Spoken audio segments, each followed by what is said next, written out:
오늘 우리 송구 영신 특별기도회 첫날에 참여한 여러분들 감사를 드리고, 여러분들 일상에서 직장이나 또는 가정이나 학교나 분주한 하루를 보내다가 이 저녁에 나온다고 하는 것은 특별한 사모함, 특별한 여러분의 다짐, 이런 것이 없이는 올 수 없는 시간에 오셨다 생각을 합니다. 특별히 우리 찬양 대원들은 더 힘든 시간에 오셔서 멋진 찬양을 해주셔서 감사합니다. 바쁜데 오셨죠? 다시 한번 뜨거운 박수를 부탁합니다. 감사합니다. 우리 좌우 앞뒤에 있는 분들 인사를 나누는데 이렇게 인사하면 좋겠어요. 살아계신 주님을 경험합시다.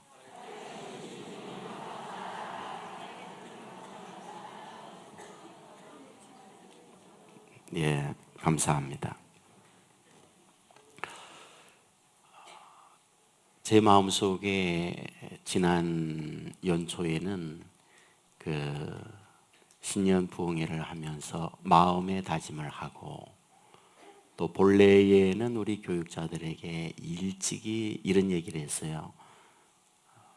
금년에는 2주간의 저녁 기도회를 가지면 좋겠다, 이런 본래 계획을 갖고 있다가 하나님을 경험하는 말씀 40일 양육, 이것이 1월 첫 주 지난 월요일부터 시작이 되다 보니까 기도회를 부득불 조정을 할 수밖에 없었어요. 그래서 고민을 하다가 그렇지, 송구 영신을 기도회로 가지면 좋겠구나, 이런 생각이 들어서 송구, 우리가 이제 마무리하는 이 시간 영신, 1월 1일부터 새롭게 시작하는 이 기간을 기도회로 가지면 좋겠다, 이런 마음을 갖고 시작을 하게 됐어요. 정말 여러분들 이번 기회에 송구 영신, 한 해 동안에 힘들고 어려웠던 것 청산하고, 또 새해를 맞으면서 새로운 다짐으로 한 해를 출발할 수 있는 우리가 되면 좋겠다, 이런 생각이 듭니다.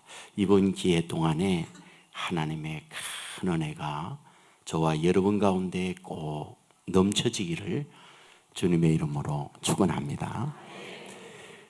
우리 헤밍웨이의 노인과 바다라고 하는 소설을 잘 알고 있죠. 거기에 등장하는 노인이 있어요. 이름 산티아고. 이분은 멕시코만의 한 어촌 마을에서 고기잡이 하는 것으로 자기의 생업을 이끌어가는 분이기도 하죠. 날마다 바닷가에 나가서 그물을 던지고 고기를 잡아요. 문제가 생겼죠. 빈배로 오는 거예요. 다음 날 또 나갔지만 빈배로 왔어요. 일주일을 계속 나갔지만 잡은 게 없었어요. 한 달이 훌쩍 지나갔어요. 그리고 2달도 지나갔지만 잡은 게 없었죠. 무려 84일 동안. 헤밍웨이는 여기에서 이런 얘기를 하더라고요. 살라우라는 말은 스페인어로 망했다, 완전 난 실패했다, 나는 되는 게 없다, 이런 뜻이라고 그래요. 이 어부는 노인이에요. 거기다 84일 동안을 다니면서 빈배로 와야 하는 어부의 심정, 되는 일이 없는 그 노인 살라오, 나는 망한 존재야, 나는 되는 일이 없어, 나는 왜 이렇게 힘든지 몰라. 날마다 반복되는 빈배의 인생, 그를 우울하게 만들잖아요. 그런데 그는 85일째가 되는 그날도 좌절하지 않고 또 노를 저어서 바다에 나갑니다. 그런데 이게 웬일일까요? 엄청난 고기가 잡힌 거예요. 자기의 배보다 더 큰 고기가 잡힌 거예요. 해밍웨이는 이 책에서 이렇게 말하죠. 올레. KT의 올레. 그 올레를 얘기한 거예요. 그 올레라는 말은 스페인어에 있어서 완전 대박, 완전 승리, 이런 뜻을 갖고 있대요. 우리는 스페인에서 투사들이 경기장에서 황소와 함께, 금은소와 함께 투 경기를 하는 거 아시잖아요?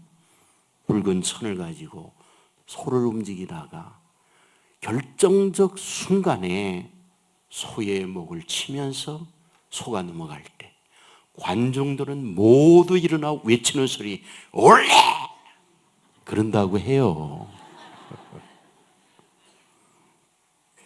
올레잖아요. 85일째 자기보다 더 큰 고기를 잡았으니까 올레. 승리했다. 자기의 인생이 성공이 됐다. 그런 얘기죠. 문제가 있죠. 그 큰 고기를 끌고 자기의 마을 부둣가로 돌아오고 있을 때 피냄새를 맡았던 수많은 상어떼들이 달려드는 거예요. 85일 만에 힘들게 잡은 그 엄청난 대어에 상어떼들은 달려들어서 뜯어먹기 시작하죠. 결과가 뭘까요? 알다시피 부둣가에 도착했을 때에는 앙상한 뼈만 남은 거죠. 올레였고 성공했지만 마지막 부둣가에 도착한 그것은 허무였죠. 성공이었는데 가진 모든 게 없는 빈배와 같은 앙상한 가지를 갖고 뼈 그것만 갖고 도착하게 된 거죠. 저는 이 시간에 이런 이야기를 드리는 것은 오늘 저와 여러분 가운데도 그럴 수 있다는 거죠. 다 힘들게 살아왔어요. 어떤 결정적 순간에 올레 승리를 가져왔고 성공을 기념하는 마음도 있어요. 근데 또다시 힘들게 여기까지 와다 보니까 앙상한 가지밖에 남지 아니야. 가진 것이 아무것도 없는 그런 인생의 삶을 사는 분들도 있을 수 있다는 거예요. 그래서 우리는 슬픈 거죠. 우리는 노천명 시인의 모가지가 길어서 슬픈 짐승이요 라고 하는 시를 학교를 다니면서 들었거나 외웠거나 한 기억이 있잖아요. 모가지가 긴데 왜 슬플까? 모가지가 길면 사방을 볼 수 있으니 기쁜 일인데 왜 슬플까? 왜 슬플까요? 다른 이들은 다 목이 짧은데 자기만 길어. 다른 이들과 구별이 돼. 다른 일과 똑같지 않아. 그래서 슬픈 거예요. 오늘 저와 여러분의 인생에 있어서도 그런 분이 있을 수 있잖아요.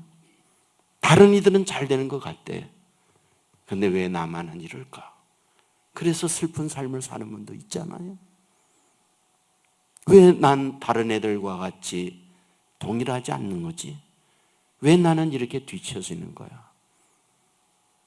다른 애들처럼 좋은 집안의 자녀가 되지 못한 것. 난 왜 이런 거지?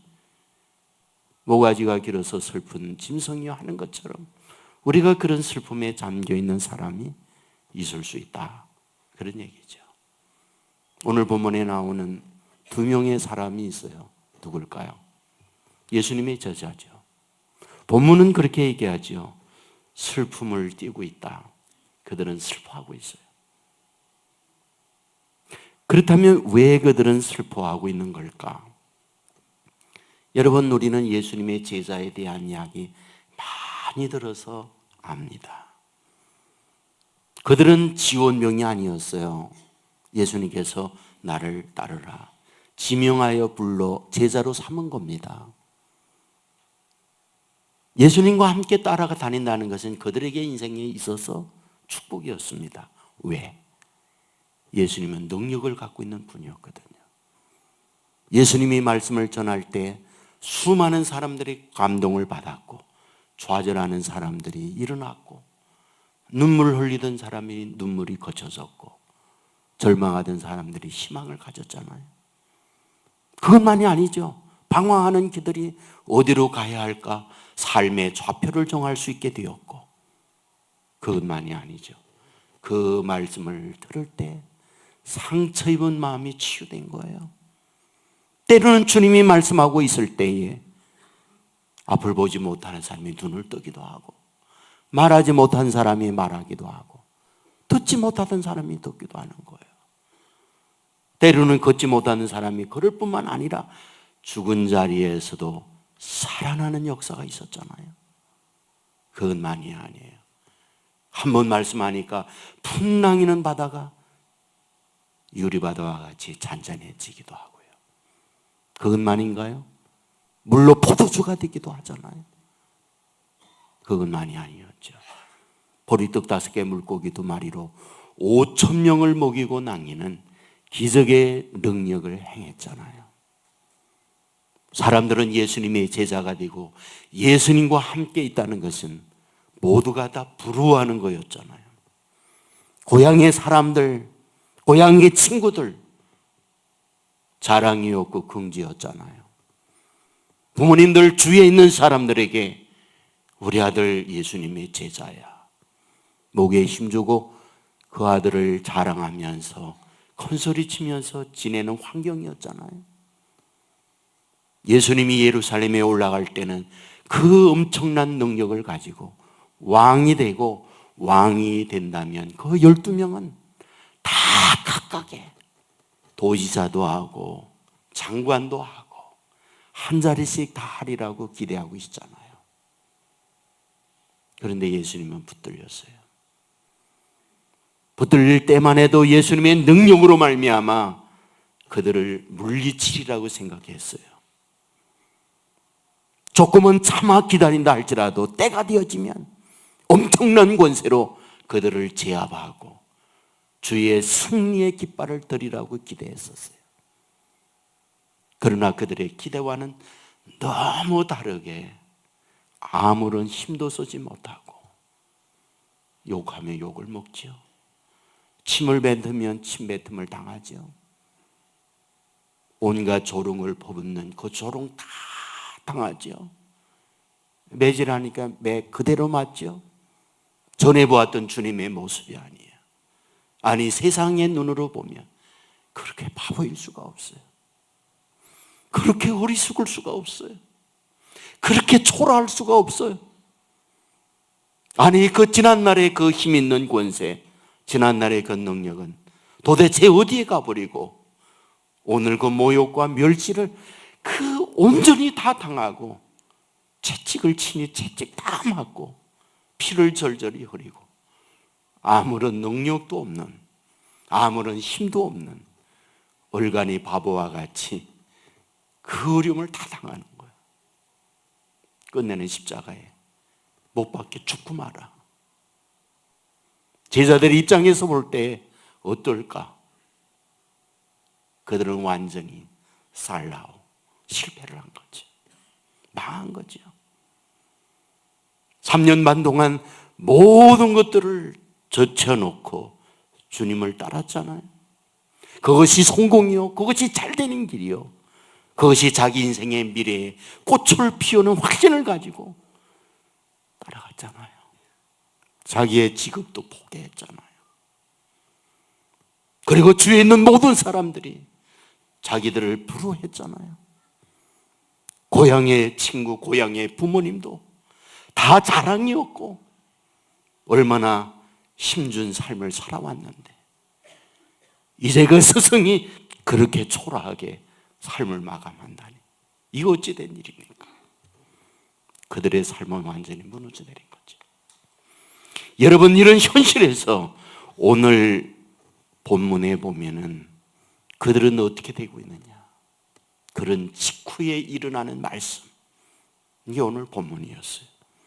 13절에 보면 그날에 그들 중 둘이 예루살렘에서 20올이 되는 엠마오라 하는 마을로 가면서, 여기에 둘은 예수님의 제자 가운데에 둘을 말하고 있는 거죠.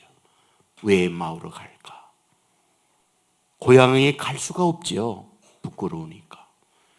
우리의 오늘의 표현대로 보면 잠수 타려고 하는 거죠. 아무도 모르는 곳, 어쩌면 행정력이 미치지 못하고 경찰력이 따라오지 못하는 외진 곳, 그런 곳에 가서 초야에 묻히고 숨고 싶은 그런 마음인 거죠. 여러분, 이 부분에 대하여, 엠마오로 가는 이 부분에 대하여 답을 찾을 수 있는 것이 있다면 19, 20절에 있는 말씀이에요. 이르시되 무슨 일이냐? 이르되 나사렛 예수의 일이니 그는 하나님과 모든 백성 앞에서 말과 일에 능하신 선지자 이거늘 우리 대제사장들과 관리들이 사형 판결에 넘겨주어 십자가에 못 박았느니라. 무슨 뜻입니까? 우리는 그동안 그분이 말과 또한 능한 역사를 갖고 있기 때문에 이 나라의 지도자가 되고 왕이 되고, 그러므로 우리는 그분으로 인하여 뭔가 할 줄 알고 따라갔다. 하지만 대제사장들, 관리들이 예수님을 사형 판결에 넘겨주어 십자가에 못 박았다. 우리는 이제 어쩌란 말이냐? 모든 것이 산산조각 났기에 성공은 고사하고 내 생명의 위협까지 당하고 있는 이 마당에 고향으로 갈 수가 없기에 엠마오로 숨어들고 있다. 그 말을 하고 있는 거죠. 그들의 마음의 상태가 뭡니까? 17절 하반절이죠. 두 사람이 슬픈 빛을 띠고 머물러 서더라. 그들은 슬퍼한 거예요. 그들의 인생에 대하여 좌절하고 있는 거예요. 미래는 어떻게 될 걸까? 내 가족과 그리고 친구들에게 뭐라고 말할까? 부끄럽구나. 자기들의 인생의 모든 계획들이 무너져 내리으니 실패한 존재요, 아픔을 갖고 가는 그들이었다는 거죠. 이 시간 저는 묻고 싶어요. 여러분은 어떠신지요? 금년 한 해 동안 여러분의 갖고 있는 여러분의 꿈, 믿음 안에서 살면서 열심히 여러분에게 주어지는 인생을 다름질하며 왔는데 오늘 여기에 여러분의 결과는 무엇인가요? 물론 성공을 한 분들 많죠. 기대 이상의 결과를 얻고 감사하고 기뻐하는 분들도 있지요. 그러나 여기에 몇 분은 그렇지 못한 분들도 있잖아요. 계속해서 시험을 응시하지만 불합격되는 분들도 있고, 좋은 대학을 계획하고 공부했지만 기대 이상의 성적을 얻지 못했고, 수없이 취업의 문을 두드리지만 오라는 데는 없고, 좋은 대표를 만나기 위해서 기도했지만 나에게 프로포즈하는 사람은 없고, 건강하기를 소원했지만 원치 않는 질병은 찾아왔고, 가정의 화목을 기대했지만 화목이 아니라 불화로 언제 헤어지나 이런 아픔의 시간들을 보내는 분도 있을 수 있고, 어쩌면 내 인생은 쌀라오, 나는 실패한 한 해였습니다, 우울합니다, 내 삶이 슬픕니다, 내년이요 더 캄캄합니다 라고 생각하는 분들이 있을 수 있잖아요. 여러분, 이런 현실에 있을 때 살아계신 주님은 무엇하고 있는 걸까요? 살아계신 우리 주님은 어디에 계시는 걸까요? 오늘 본문 15절에 보면 이렇게 기록하잖아요. 그들이 서로 이야기하며 문의할 때에 예수께서 가까이 이르러 그들과 동행하시나. 슬픈 기색을 띠고 엠마오로 가고 있어요. 자기들을 알아볼 수 없는 곳, 저 깡촌에 잠수 타기 위하여 실패한 발걸음을 터덕거리며 가고 있을 때 예수님이 오고 있다는 거예요. 예수님이 그들에게 찾아오고 있다는 거예요. 뭘 얘기하는 걸까요? 엠마오로 가는 그 길, 아는 사람 아무도 없죠. 부모에게 나 글로 갑니다.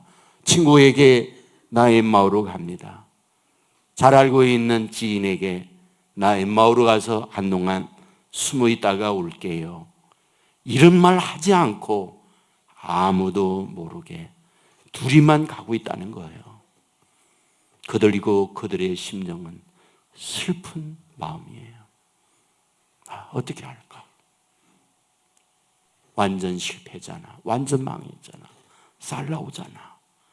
라고 하는 마음으로 가고 있더라는 거예요. 그런데 오늘 본문이 어떠하다? 서로 이야기하고 있을 때 예수께서 가까이 이르렀다.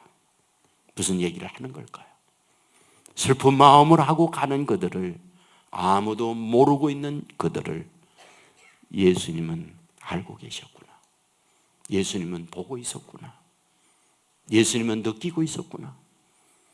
그리하여 그 누구보다 부활하신 주님이 먼저 찾아간 것이 슬픈 마음을 갖고 엠마오로 잠수 타기 위하여 가고 있는 그들에게 가고 있다는 거예요. 찾아가고 있다는 거예요. 꿈이 무너졌잖아요. 내일에 희망이 없잖아요. 모든 걸었던 인생의 미래가 산산조각난 삶이잖아요.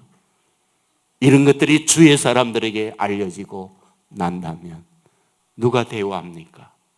개업심 받고 무시당하고 조롱당하고 대우받지 못하고 사는 것이 그들의 삶이잖아요.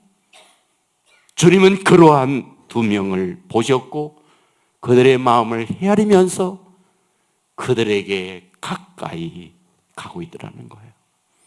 가셔서 뭐 했을까요? 이 고야한 남들 어디로 가 이놈들아? 핀잔과 비난과 야유를 하기 위하여 가신 걸까요? 저는 아니라고 봐요. 그들에게 찾아가신 주님은 분명히 말씀했을 거예요. 힘들지. 립서비스가 아닙니다. 힘들지. 립서비스가 아니에요. 절절한 그들을 향하여 바라보는 주님의 마음. 너희들 너무 힘들었지. 어쩌면 병든 아이를 생각하는 어머님의 마음과도 같은 거죠. 실패를 거듭하고 있는 아들, 딸들을 바라보고 있는 그 사랑하는 어머님의 심정, 그 이상의 마음으로 주님은 가는 거죠. 저는 가끔 여러분에게 말씀을 드렸지만은 제 친남동생 2살 아래였던 제 남동생이 수영하러 갔다가 시체도 찾지 못하고 바다에서 행방불명이 됐어요. 실종이 된 거죠. 찾지 못했어요. 저는 지금도 잊지 않는 게 있어요. 얼마나 아버지 어머님이 우시는지.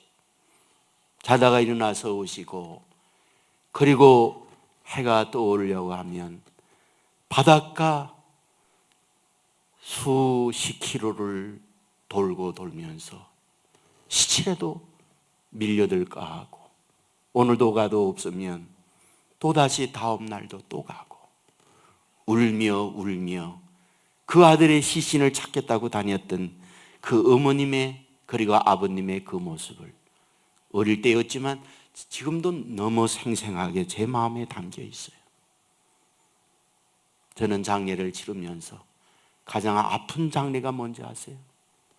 어린아이들을 잃고 그 부모가 장례를 하는 그곳에 장례를 할 때 그것만큼 힘든 장례가 없어요. 통곡하지요. 절절한 애절한 모로 아이의 이름을 부르잖아요. 나는 그 심정을 조금은 이해해요. 나는 이 본문을 보면서 예수님이 좌절과 절망 속에서 엠마오로 가고 있을 때 나는 그 심정으로 그들을 찾아가고 있구나 하는 생각이 드는 거예요. 갈 곳이 너무 많잖아요.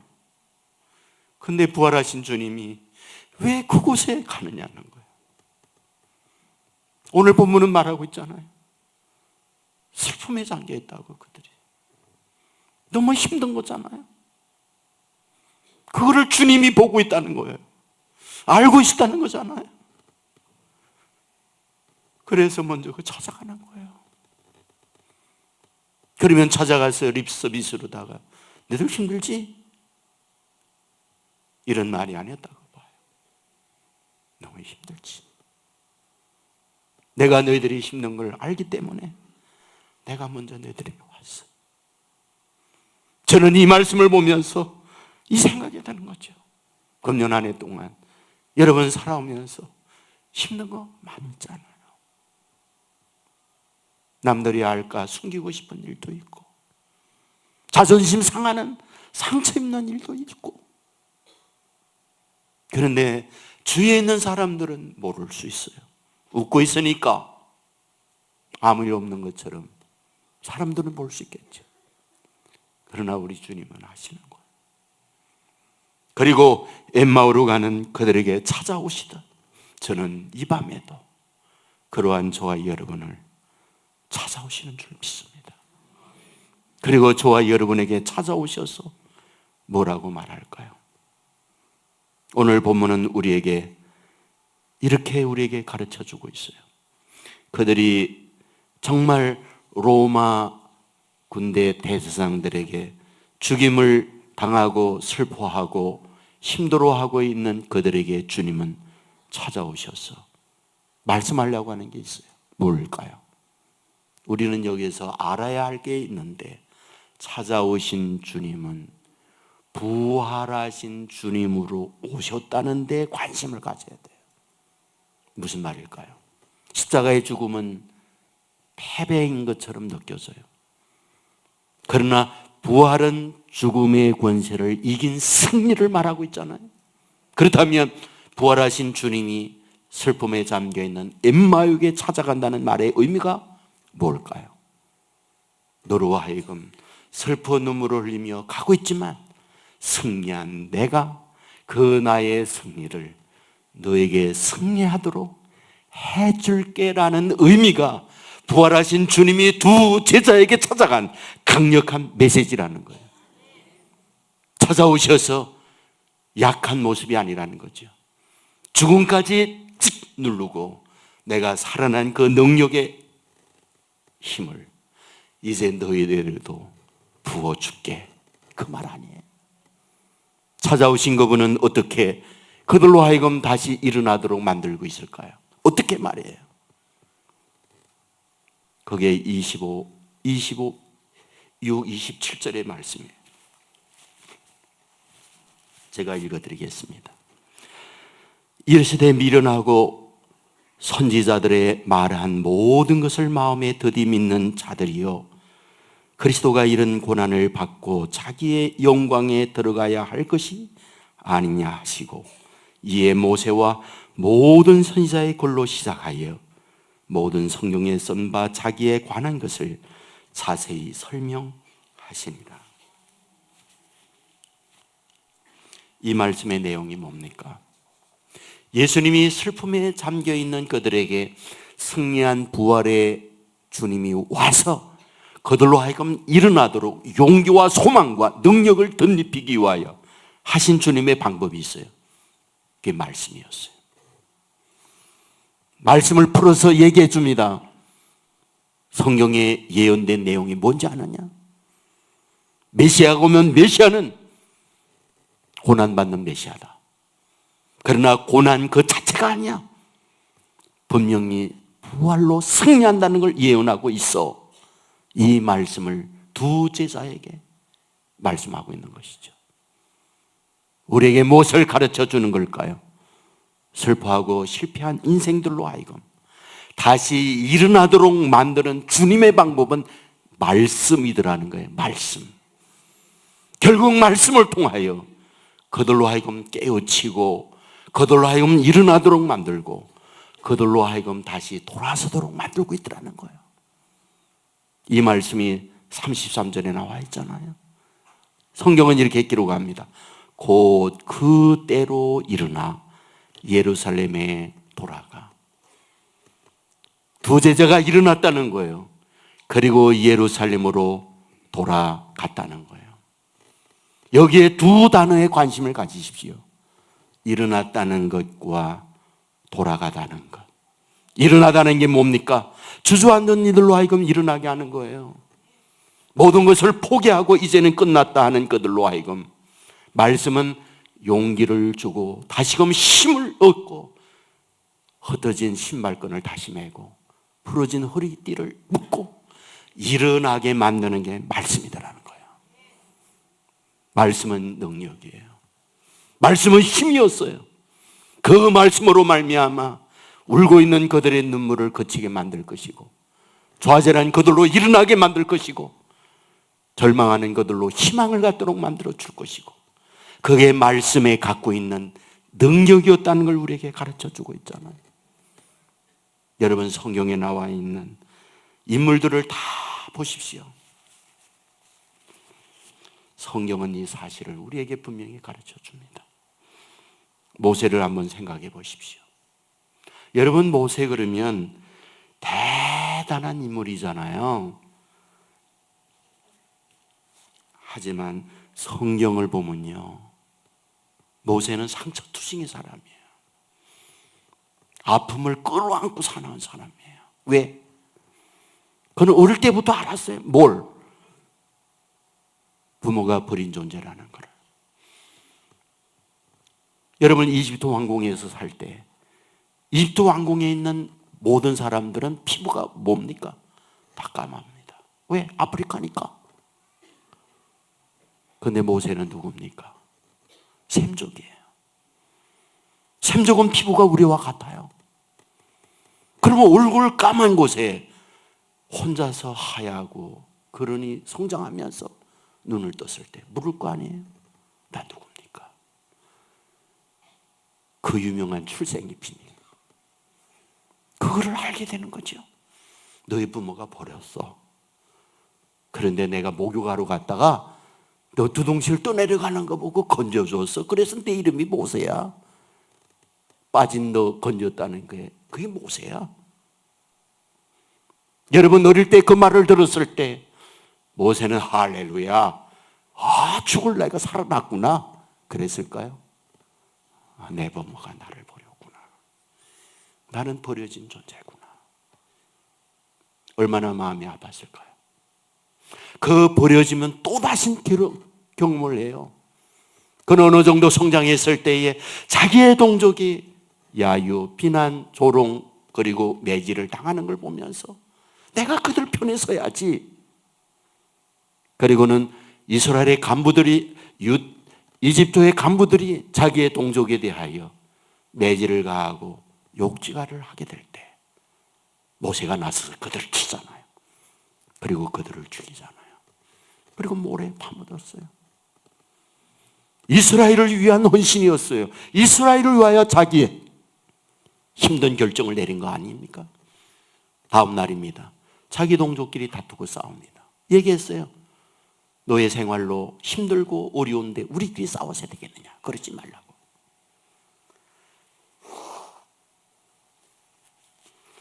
여러분 그때에 그들이 뭐라고 했는지 아십니까? 네가 언제부터 우리 재판장이야? 어제 이집트 간부들 죽이더니 오늘 우리들 또 뭘 해?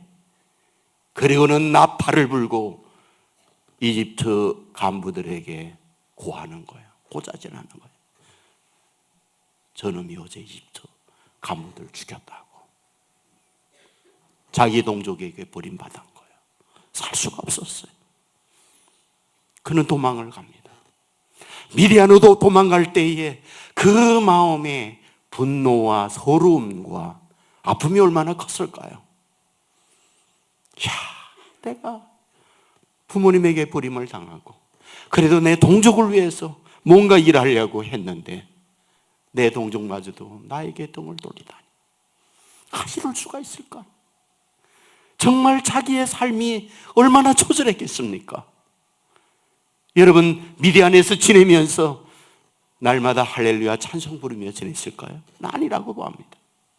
때로는 잠 못 이루고, 때로는 분노하고, 때로는 괘씸하고, 때로는 증오가 불타오르고, 야, 이럴 수 있을까? 내 욕심, 내 인생을 위해서 산 것이 아니라 그래도 힘들고 어려움을 위해서 내가 도와주었구만. 물이 빠지니 건져냈더니 보따리 내려고, 이 적반하장과 같은 괘씸한 것들, 나는 그렇게 지냈으라고 봐요. 그런데 어떤가요? 그러한 모세를 우리 하나님이 찾아가고 있잖아요. 얘기하잖아요. 모세야, 모세야, 나는 이름만 부른 게 아니라고 생각합니다. 그동안 넌 힘들었지. 하나님은 그런 모세를 보고 있었고 알고 있었잖아요.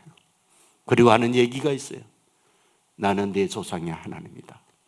아브라함의 하나님이요, 이삭의 하나님이요, 야곱의 하나님이다.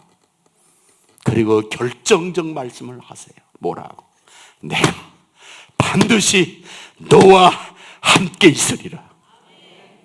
내가 반드시 너와 함께 있으리라. 내가 반드시 너와 함께 있으리라. 여러분, 이 말씀이 얼마나 감격입니까? 얼마나 용기입니까? 그러한 힘들고 어렵고 누구에게도 다 배신당하고 힘들어하고 있는 이 야곱에게 하나님은 알고 계시고 찾아오셔서 하는 말씀이, 내가 반드시 너와 함께 있으리라. 반드시 내가 너를 도와주리라. 이것은 모세로 하여금 치유요, 모세로 하여금 용기요, 모세로 하여금 다시 일어나게 하는 에너지요, 비밀스러운 말씀이었던 것이죠. 말씀했습니다. 버림받았다고, 힘들었다고. 그런데 이와 같이 찾아오셨던 그 하나님은 그걸로 끝이었나요? 아니잖아요. 놀라운 역사를 이루어냈어요. 그의 마음을 회복시켰을 뿐만 아니라 말씀 그대로 함께하여 동행해 주었어요. 10가지 재앙과 능력이 나타났을 뿐만 아니라 어떤가요? 홍해가 막힙니까? 홍해를 갈라주었어요. 먹을 양식이 없습니까? 만나를 주었어요.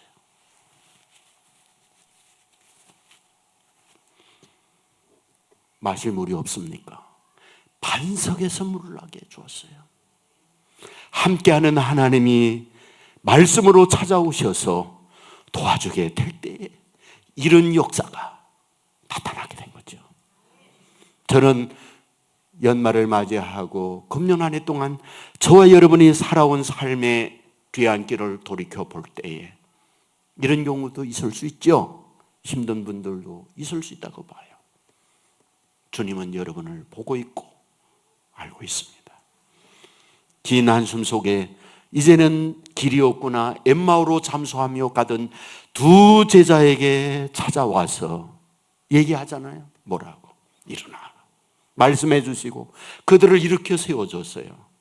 그뿐만 아니라 돌아가. 다시 절망과 좌절 속에 가던 그들로 하여금 희망의 길로 돌아서서 앞날을 향하여 가는 사람 되도록 만들어 주었어요. 네, 그런 모든 것들은 원동력이 뭐다? 말씀이었다는 거예요. 저는 이 밤에도 말씀으로 저와 여러분에게 찾아오시는 줄 믿습니다. 그 말씀을 붙들고 그 말씀을 의지하게 되어지면 말씀은 능력이 되어 약한 우리로 강하게 만들어주고 내 인생의 모든 힘을 잃고 좌절 속에 있는 저와 여러분에게 그 말씀은 충전하여 용기를 얻고 일어나도록 만들어 주실 줄 믿습니다. 그리고 그 말씀을 붙들고 나가게 될 때 말씀은 말씀대로 능력을 이루는 하나님의 백성들 될 줄 믿습니다. 엠마오에 좌절하고 절망 가운데 찾아갔던 그 주님, 이 밤 저와 여러분에게 찾아오는 은혜의 밤 되기를 주의 이름으로 축원합니다. 말씀으로 찾아오는 하나님의 사람들 되기를 주의 이름으로 축원합니다. 신명기 1장 29절 이하에 보면 그들을 두려워 말라. 너의 앞서 행하시는 너의 하나님 여호와께서 애굽에서 너희를 위하여 너의 목전에서 모든 일을 행하신 것 같이 이제도 너희를 위하여 싸우실 것이며 이제도 너희를 위하여 싸우실 것이며 오늘도 저와 여러분을 위하여 싸우실 것이며 광야에서도 너희가 당하였거니와 사람이 자기들 아들을 아는 같이 너희 하나님 여호와께서 너희를 행로 중에 너희를 안으사 이곳까지 이르게 하셨느니라. 앞으로 저와 여러분을 안으사 우리의 미래를 나가도록 인도해 주실 줄 믿습니다. 작은 신음에도 귀를 기울이시는 하나님인 줄 믿으십시오. 내 사정과 형편을 잘 아는 주님을 믿으십시오. 말씀을 붙들고 갈 때 말씀의 능력으로 저와 여러분의 인생을 새롭게 인도해 주실 줄 믿습니다.